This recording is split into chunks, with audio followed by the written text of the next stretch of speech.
I'm going to talk about three things. First of all, I'm going to talk about suffering and the meaning of life. I'm going to also talk about inequality, how we better the distribution between rich and poor. And lastly, we're going to talk diversity of values, old people and young people alike. So first on suffering.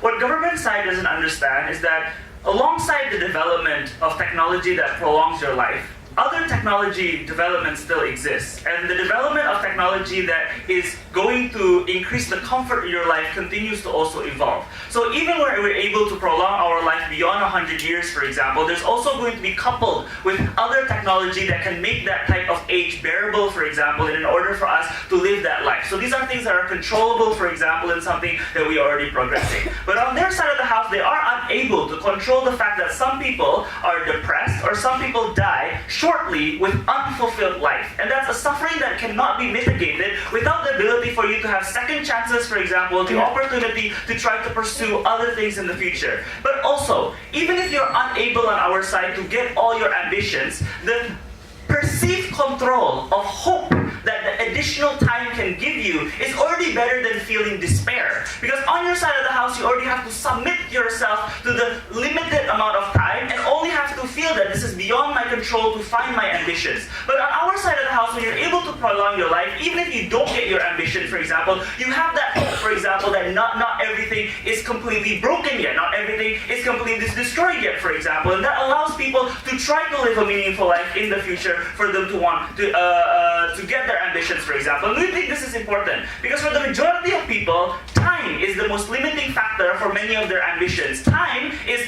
the constraint for why we try to hoard wealth, for example, as much as possible, because we want to use that amount of wealth right away in that limited of time that we have right now. But when you know that your time is not as limited as possible, you do not have this incentive to suddenly try to hoard as much wealth as possible, because you understand that you can prepare your life, for example. You can actually do it step by step when you're ready, for example, instead of trying to get everything finished right there and now. Yes? Impulsiveness is only accessible to the rich people. Meanwhile, the poor will never be able to do all of this because of the whim of these rich people. Poor people don't want hope anymore. That's why there's liberal outrage. Okay, so let's talk about inequality now. They said that rich people only are the ones that's going to be able to access this, and they're going to use this in a way that's going to hurt poor people. I just don't understand the generalization that's coming from the government side and the blatant disregard for rich people, because we don't understand why all rich people are bad, for example. There's a lot of rich people, for example, that use their wealth in a very good way, for example, that actually do scientific cures, for example, into cancer, for example, into other illnesses that the government doesn't do, for example. The government is also not something that's inherently better on their side of the house. But you need to understand that better education also exacerbates inequality. Better housing also exacerbates inequality. But you do not regret these things, for example, or you do not ban these things, for example. Why? Because we understand that you cannot punish an individual for their ability to get a meaningful life for things that are beyond their control. And we say that inequality is not something that one individual or a group of rich people can change, because this is oftentimes doctrinal, for example. This is oftentimes a structural thing that international governments set, for example. And you still only understand that the middle class are also accessing this type of technology. We don't think that it's only going to be the rich people. Why does the middle class have to be punished for the things that the rich people do, for example? We think that the middle class should also have the opportunity to try to reach their ambitions, for example, and not be limited by the fact that maybe some rich people did fuck up things, for example. But wealth also doesn't disappear when you die. Wealth is intergenerational. So on their side, or in status quo, for example, rich people do not suddenly lose all their power. They're transcended through their families, for example. So on on both sides of the house, if you're talking about wealth, it's still concentrated to a few amount of people, for example. It's still intergenerational, so we don't understand what the difference between these two things are. Lastly, next, let's talk about the exploitation, the not appreciating your life because you think that you have so much of it.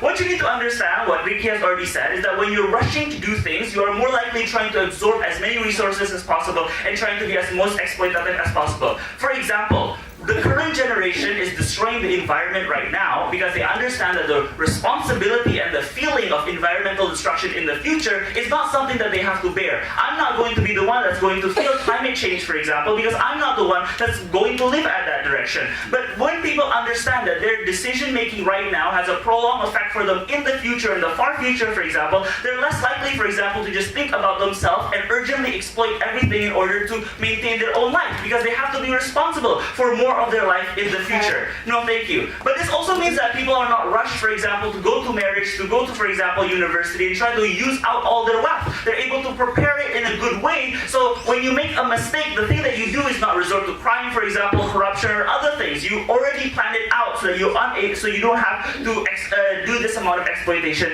at the end of the day. Lastly, diversity of issues. First of all, no one told you why old views are automatically bad. We don't understand why some points of view from older people, for example, are necessarily problematic. Yes, new changes and new contexts happen, but old philosophies, for example, continue to exist, old point of views continue to exist, and these kind of things also try to solve problems. It's oftentimes political failing of trying to convince old people to try to learn new people's problem instead of the old people themselves. What you also need to understand is that we didn't stop listening to figurative people when they died. We've challenged them even when they existed in the current status quo. I mean, new scientists always appear, for example. New political figures always appear. Like, we didn't disregard them only until they died. So we think we have the ability, for example, to challenge old people's views, not waiting until they die, for example. We think it's still possible for us to be able to challenge their views and have that discussion at the end of the day when, they still prolong their life.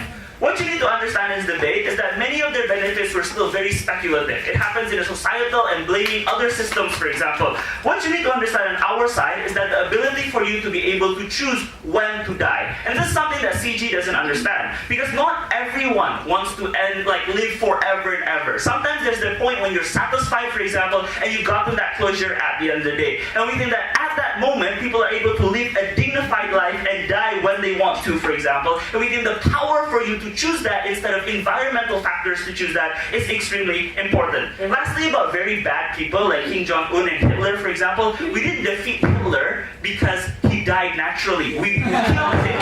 So on their side of the house, for example, bad people are still going to be pursued, for example. Bad people and criminals, for example, are still going to be pursued, and to tackle them is not waiting for them to die. So we don't understand why the solution, we're not waiting for Kim Jong-un to die. Hopefully we want to kill him ourselves, for example. That's not going to change on everybody's side, for example. So we think that that's not something that is necessarily problematic.